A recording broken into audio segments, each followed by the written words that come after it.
పెద్ద నోట్ల రద్దు నిర్ణయంతో సామాన్యులు ఎదుర్కొంటున్న ఇబ్బందులు తొలగించేందుకు మొదటి రోజు నుంచి నిరంతరం పనిచేస్తూనే ఉన్నామని reserve bank governor Urjit Patel తెలిపారు.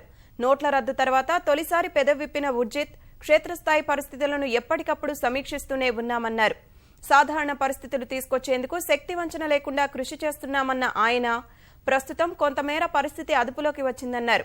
బ్యాంకులు ఏటీఎంల వద్ద బారులు తీరడం తగ్గిందని, వ్యాపార లావాదేవీలు కూడా ఊపందుకుంటున్నాయని తెలిపారు.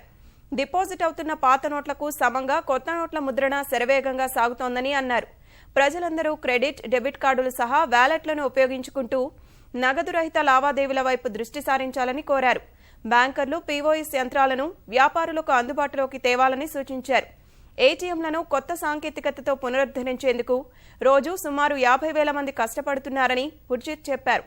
నకిలీ నోట్లు ముద్రించడానికి అవకాశం లేకుండా చేయడానికే కొత్త నోట్ల ముద్రణలో అనేక నూతన ప్రమాణాలను పాటించామని ఉర్జిత్ పటేల్ పేర్కొన్నారు.